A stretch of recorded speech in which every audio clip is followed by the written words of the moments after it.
Shalom, shalom, shalom. Bonsoir chers frères, bonsoir chères sœurs. Heureux de vous retrouver ce soir après un rendez-vous que nous n'avons pas pu avoir la semaine dernière pour des raisons indépendantes de notre volonté. Et en ce soir, nous nous retrouvons donc en ce mardi soir. Alors que la paix du Seigneur soit dans vos cœurs, dans vos maisons, où que vous soyez. Je vous salue tous, personnellement, individuellement, et j'invoque sur vous la grâce du Seigneur.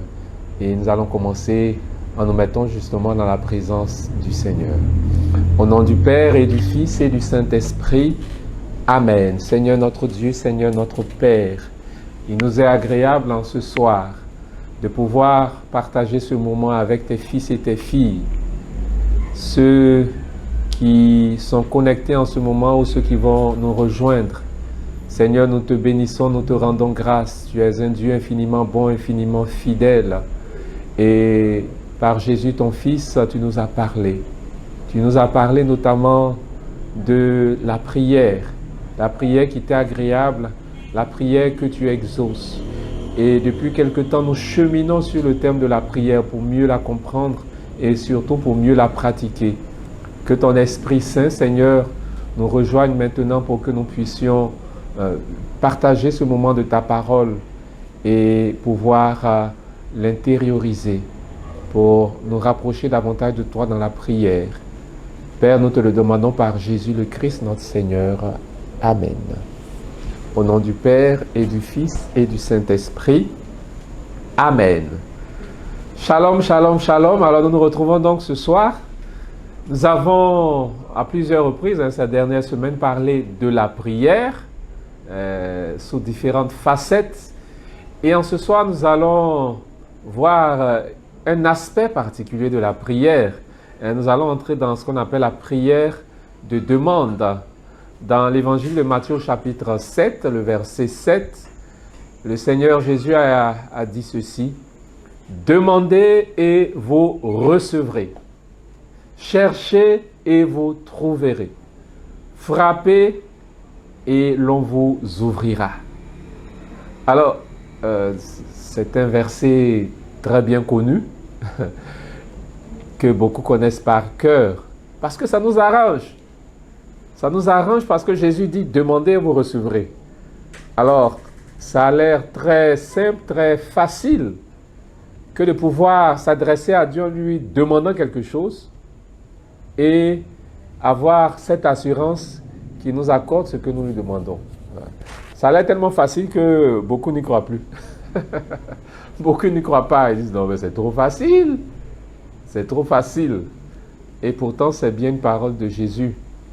Et pour ceux qui connaissent quelque peu le Seigneur Jésus, en général, il ne plaisante pas.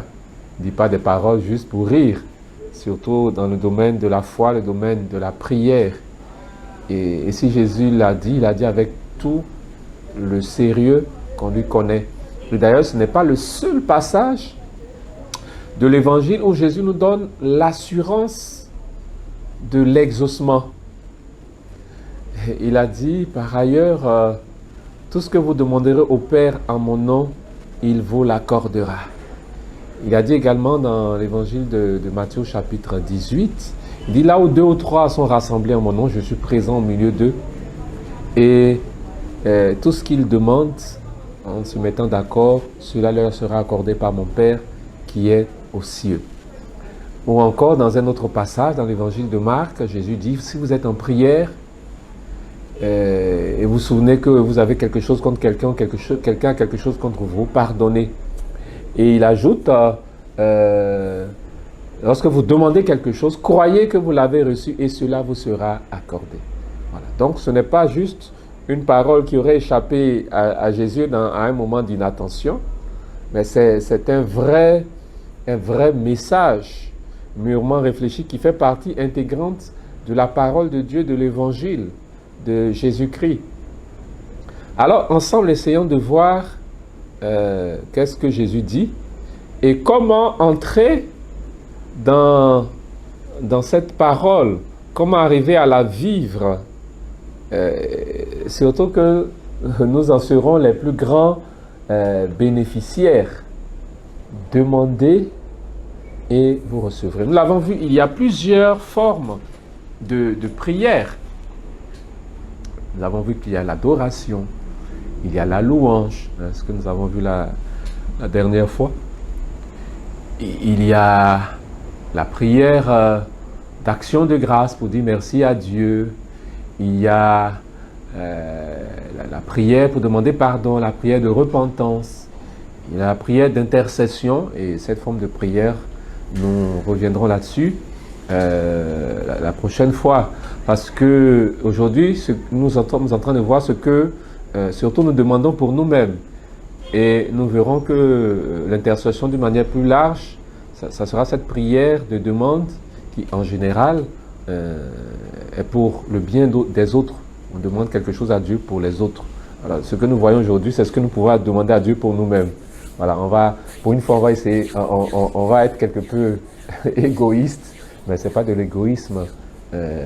C'est que le Seigneur est notre Père, et en tant que Père, il est prêt à donner à ses enfants que nous sommes ce qu'il y a de mieux pour nous aujourd'hui.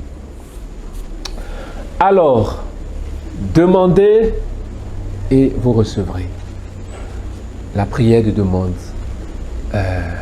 Tous nous avons des besoins. Qui que nous soyons, où que nous soyons, quoi que nous fassions, nous avons des besoins. Parce que nous avons des insatisfactions, nous avons des manques, des choses qui manquent, à plusieurs niveaux. Bien sûr, au niveau matériel, au niveau financier, on a besoin d'argent. On a besoin d'argent pour mettre les enfants à l'école. On a besoin d'argent même pour aller en vacances. On a besoin d'argent pour avoir tel ou tel bien, etc. Pour réparer telle chose, pour se loger, pour se soigner, etc. Voilà. Donc, au plan matériel, c'est pas les besoins qui manquent. Voilà. Mais au plan moral aussi, nous avons des besoins de paix, besoin d'avoir un meilleur comportement, une meilleure attitude, parce que nous avons tel ou tel défaut. Nous sommes colériques, nous sommes nerveux. Alors, il y a plusieurs choses qui peuvent se manifester comme besoin au niveau moral. Peut-être que nous avons tel ou tel vice. Ça peut arriver, hein? Voilà. Et donc, nous avons besoin de sortir de cela.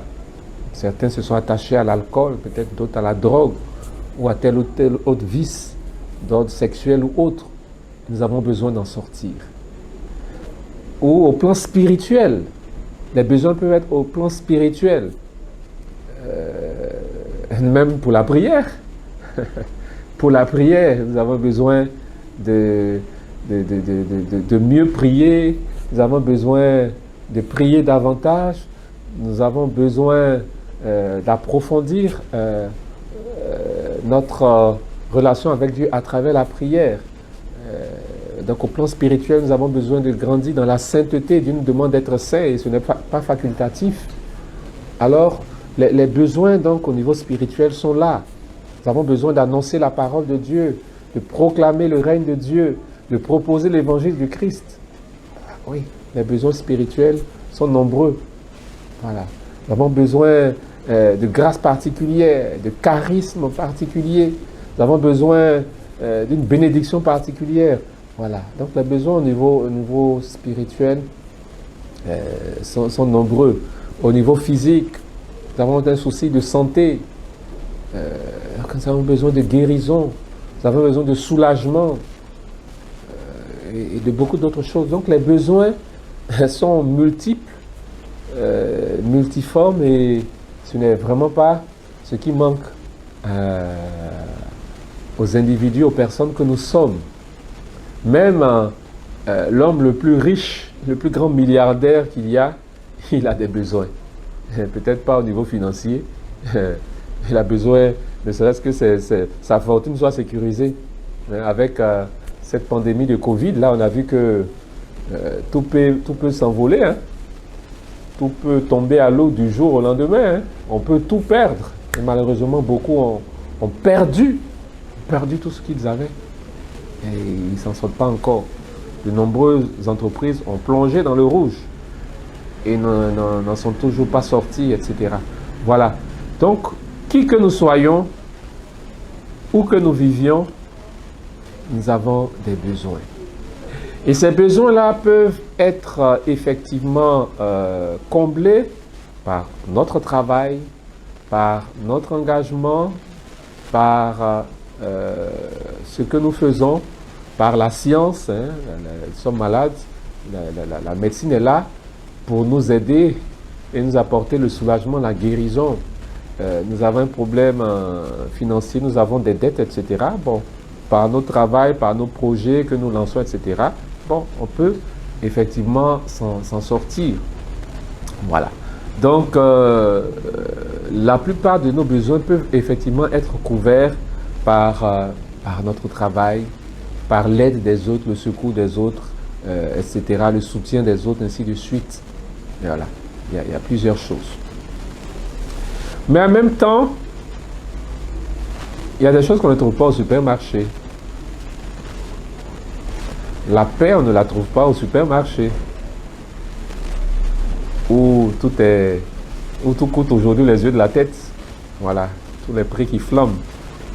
Bon, au moins, ces produits-là, ils existent, ils sont disponibles. Mais il y a certaines choses qu'on ne trouve pas au supermarché ni à la pharmacie. La paix, par exemple. Il y en a qui la cherchent.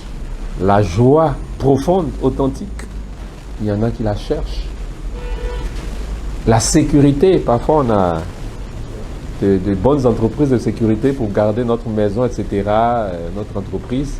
Mais ce n'est pas pour autant qu'on a la sécurité à 100%. Voilà. Le terrorisme, ça existe encore. Hein. Voilà, dans certains pays, même européens, il y a encore la guerre. Incroyable, mais vrai. Voilà. Donc, la science, la technologie, notre travail, l'État, etc., ne peuvent pas tout résoudre. Ne peuvent pas tout résoudre. La médecine, malheureusement, ne peut pas soulager tous les maladies, guérir toutes les maladies.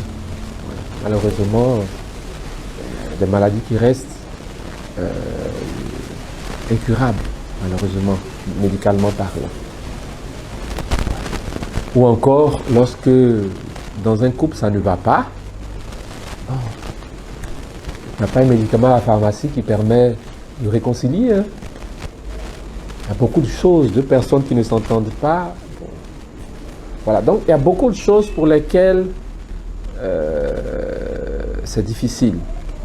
Et même que ce soit matériellement financier, il y a des situations de blocage. Voilà, il y a des situations de blocage.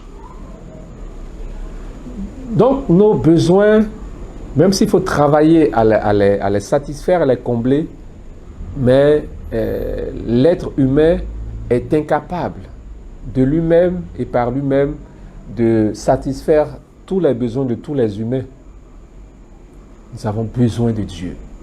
Nous avons besoin du Seigneur. Alors cette grande introduction que je fais, elle est pour toutes les formes de prière, de demande, que ce soit pour nous-mêmes ou pour d'autres. Voilà. Voilà. Donc ça vaut pour l'intercession pour soi-même, donc la demande pour soi-même, mais ça vaut aussi pour l'intercession, la demande pour les autres, hein, comme je l'ai dit, qu'on verra les prochaines fois. Alors, chers frères et sœurs, ayant déjà pris conscience de cela, il est bon que nous puissions nous tourner vers le Seigneur. Même pour mener nos activités professionnelles, pour faire telle ou telle chose, même si nous avons la capacité, la compétence, mais il est bien de se tourner vers le Seigneur. Je me rappelle encore de ce grand professeur en médecine qui un jour est venu me trouver en communauté. La communauté était encore naissante, hein, on pourrait dire, et qui est venu dans notre maison communauté, la toute première qu'on avait, et qui a demandé qu'on puisse prier un peu avec lui. Voilà, parce qu'il n'était pas bien. Parce qu'il avait fait une intervention chirurgicale voilà, ça s'était pas bien passé. Il n'y a pas eu mort d'homme, mais voilà, ça avait raté. Voilà. Et donc, il n'était pas bien. Donc, nous avons vraiment besoin de prière, même pour travailler, même pour accomplir nos tâches les plus élémentaires. Nous avons besoin du secours de Dieu. Nous avons besoin d'invoquer le nom de Dieu. Voilà. Et la Bible dit, tous ceux qui invoqueront le nom du Seigneur seront sauvés, c'est-à-dire bénéficieront de l'intervention divine. C'est essentiel, c'est capital, chers amis. Alors, il nous faut absolument donc prendre conscience de la nécessité de prier pour tout. De prier pour tout. De prier pour toutes choses. D'invoquer le nom du Seigneur pour toutes choses. Tout ce que nous faisons. Lorsque nous commençons la messe, nous commençons par le signe de la croix en disant au nom du Père et du Fils et du Saint-Esprit. Amen. C'est-à-dire, tout ce que nous allons faire à partir de ce moment-là, c'est au nom de Dieu. C'est au nom de notre foi en ce Dieu qui est Père, Fils et Esprit Saint. En ce Dieu qui nous a envoyé Jésus, son Fils. Ce Jésus qui est mort sur la croix en portant toutes nos misères, toutes nos iniquités, tous nos péchés, toutes nos maladies, toutes nos misères, donc, et qui est mort, et le troisième jour, il est ressuscité, il est sorti vivant. Voilà. Donc, tout cela est au nom du Seigneur. Alors, nous, en tant que disciples de ce Jésus, tout ce que nous faisons doit être au nom du Seigneur. Et c'est ce que l'apôtre Paul dit. Tout ce que vous faites, que ce soit au nom du Seigneur. Il dit, si nous vivons pour le Seigneur. Si nous mourons pour le Seigneur. Dans notre vie comme dans notre mort, nous appartenons au Seigneur. Nous appartenons au Seigneur. Voilà. Donc, c'est très important de se référer à Dieu, de se tourner vers Dieu, de faire appel au Seigneur. C'est très, très, très, très important. Ceci étant dit, venons-en directement à ce thème de ce soir. Demandez et vous recevrez. Alors, tout ce que je viens de dire, c'est pour justifier déjà l'aspect demande.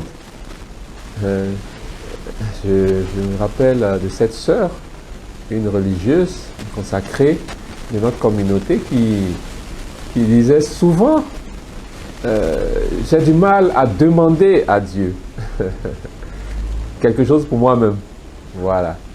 Ça peut arriver, hein. Donc les besoins sont là et c'est une sœur qui souvent avait des crises de maladie, hein. C'était assez fort. Mais malgré ça, elle disait, bon, j'ai du mal à demander à Dieu. Bon, ça, c'est lié à sa relation personnelle et particulière avec le Seigneur. Voilà.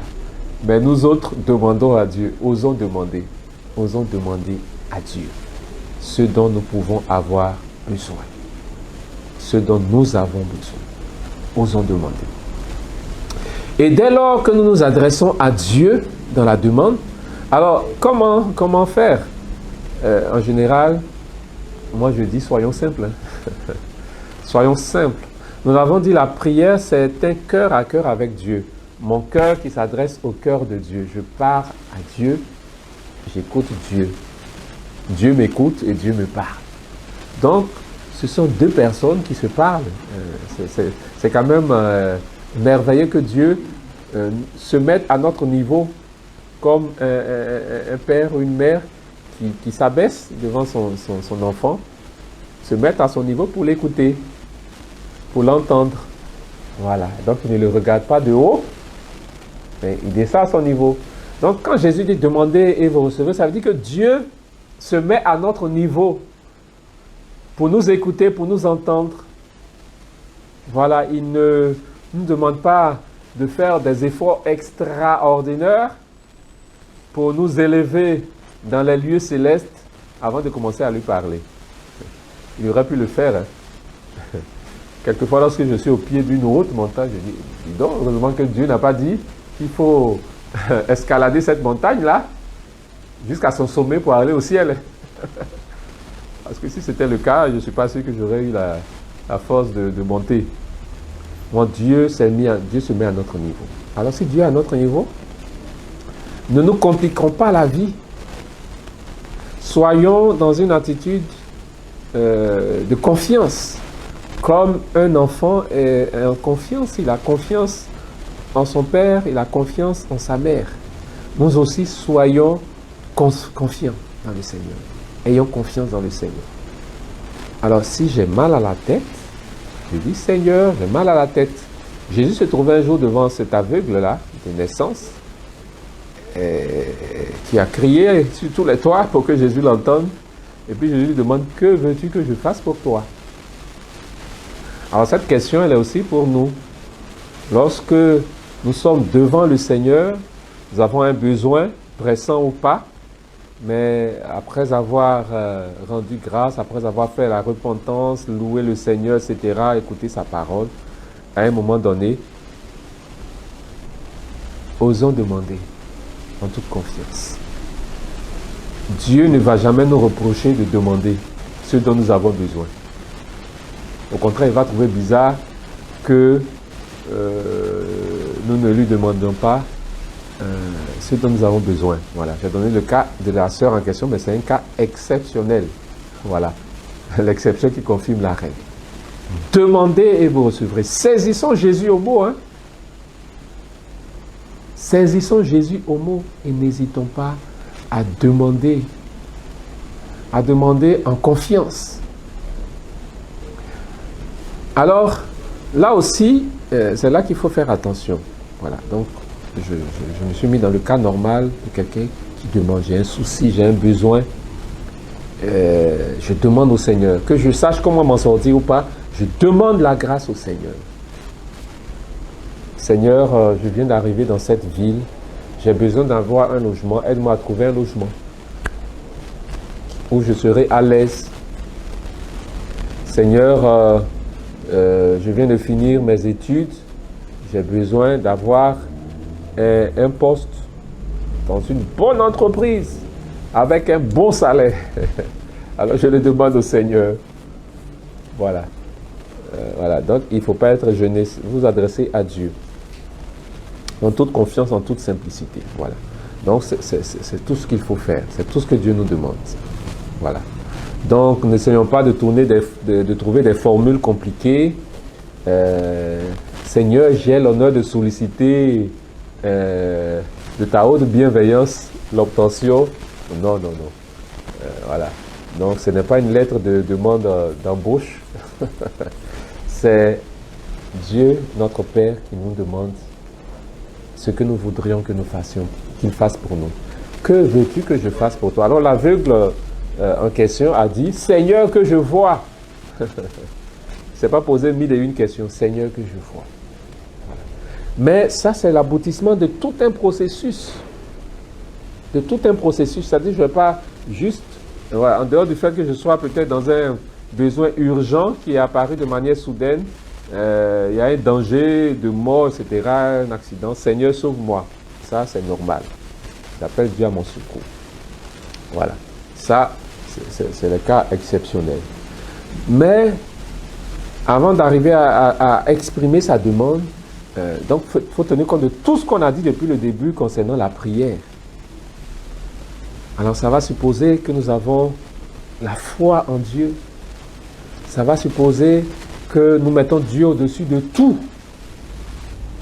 Ça va supposer que nous ne sommes pas renfermés sur nous-mêmes, que nous ne cherchons pas de manière égoïste telle ou telle chose. Peut-être que j'ai besoin de tel bien, mais je demande tel autre pour que on me remarque davantage que mon voisin. Seigneur, je te demande telle voiture. Mais en fait, je te la demande parce que quand je l'aurai, elle sera bien plus grosse que celle de mon voisin. Voilà, comme ça, je serai leader. Voilà, je dis n'importe quoi. Mais ce n'est pas tant n'importe quoi que ça. Voilà. Donc, tant que ce n'est pas pour des intérêts égoïstes et malsains, je peux demander tout ce que je veux au Seigneur. Donc, je suis un jeune étudiant, Seigneur, je veux être le plus grand professeur agrégé de telle faculté. Mais pas pour moi-même, mais pour ta gloire. Parce que tout le monde sait que je suis chrétien, que je te suis, que je te sers. Voilà. Mais pour qu'ils aient la crainte de ton nom, peut-être que dans le contexte dans lequel je suis, il faut que je sois le meilleur. Il faut que j'aie les meilleurs résultats. Donc, je ne cherche pas ça pour moi-même, mais je cherche cela pour la gloire de Dieu. Comme le disait le père qui a prêché ce matin à la messe, et il disait que tout ce que nous faisons, que ce soit pour la gloire de Dieu, pour le royaume de Dieu. Tant que c'est pour le royaume de Dieu, il n'y a pas de souci. Voilà. Donc, dans certains cas, une demande peut être égoïste parce que je ne pense qu'à moi-même. Mais dans d'autres cas, la même demande peut être valable parce que je ne la demande pas pour moi, je ne demande pas la chose pour moi, mais je la demande en référence au royaume de Dieu. Voilà. Je peux demander à Dieu, Seigneur, je veux des milliards, donne-moi des milliards. Mais ces milliards-là, si c'est uniquement pour moi que je les accumule, bon, il y a des questions à se poser. Mais si c'est pour aider, pour soulager ceux qui sont dans la misère, etc., bon, c'est pas la même chose. Voilà, alors chers frères et sœurs, je vais m'arrêter là pour ce soir en demandant au Seigneur de vous accorder la grâce, la confiance dans la prière. Il faut une certaine confiance dans la prière. Alors, je ne vais pas aller jusqu'à dire une certaine assurance dans la prière parce que ça peut être mal interprété, même si ça se rapproche un peu de cela. Donc je préfère parler de confiance dans la prière, de demande. Jésus dit, lorsque vous êtes debout en prière, que vous demandez quelque chose, croyez que vous l'avez reçu. Croyez que vous l'avez reçu, cela vous sera accordé par mon Père qui est aux cieux. Alors, j'ai un souci de santé. Le médecin lui-même qui m'a examiné est très inquiet. Je fais une série de demandes de messe, une neuvaine de messe pour demander la guérison. Mais je suis confiant. Je crois que ce que j'ai demandé à Dieu, Dieu me l'accorde. Et je lui dis merci. Je bénis le Seigneur. Je suis dans une certaine confiance. Voilà. Donc, ça s'apparente à une certaine assurance, mais c'est surtout une grande confiance en Dieu. Jésus dit, croyez que vous l'avez reçu. J'ai un souci d'argent urgent. Je prie le Seigneur, je demande au Seigneur. Et à la fin de ma demande, selon aussi ce que l'Esprit Saint va me mettre sur le cœur, alors je rends grâce à Dieu. Lorsque Jésus devait intervenir pour la résurrection de Lazare, Lazare qui était au tombeau depuis 4 jours, on nous dit qu'il sentait déjà, donc il était comme en état de décomposition. Il a dit, Seigneur, Seigneur, je te rends grâce parce que tu m'exauces toujours. Tu m'exauces toujours. Et dans sa prière, c'est comme si c'était déjà fait. Je te rends grâce parce que tu m'exauces toujours. Donc ce Lazare-là, il va se lever. Lazare sort. Voilà. Donc cette assurance, cette confiance, nous devons l'avoir, nous devons la maintenir lorsque nous demandons quelque chose. Parce que n'oublions pas, Jésus a dit, demandez et vous recevrez. Dieu est prêt à donner. Dieu est prêt à donner. Il dit, lequel d'entre vous aussi, son fils lui demande un poisson, il va lui donner un serpent à la place. Il dit, à plus forte raison, combien plus le Père Céleste donnera-t-il le Saint-Esprit ou de bonnes choses à ceux qui le lui demandent. Donc, chers amis, soyons confiants. Je prie maintenant pour vous. Seigneur notre Dieu, notre Père, je bénis et je glorifie ton nom pour mes frères et mes sœurs qui ont pu se connecter ou ceux qui se connecteront plus tard pour vivre ce temps, ce shalom. Père, étends ta main et répands sur eux la grâce de la confiance dans la prière, la grâce de la foi dans la prière, la grâce de la sérénité dans la prière. Donne-leur, Seigneur, une forte assurance lorsqu'ils s'adressent à toi dans la prière. Conduis-les toi-même par ton Saint-Esprit et qu'ils voient que tu es le Dieu de gloire, le Dieu qui exauce, le Dieu qui donne, le Dieu qui accomplit sa parole. Et ta parole de ce jour dit, demandez et vous recevrez. Donne à tes enfants d'expérimenter chaque jour l'authenticité de ce message de ton Fils Jésus. Père, nous te bénissons au nom du Christ. À toi, honneur, louange et gloire éternellement. Alléluia. Amen. Shalom, shalom, shalom, frères et sœurs. Alors, nous nous retrouvons donc la semaine prochaine, le mardi prochain. Même heure, même fidélité. Que Dieu vous bénisse et que toutes vos prières de ce moment et de cette semaine soient tous exaucées. Alors, si vous constatez un exaucement, allez dans les messages, envoyez-nous un petit témoignage pour dire voici ce que j'ai demandé au Seigneur et voici ce qu'il m'a accordé. Que Dieu vous bénisse. Amen.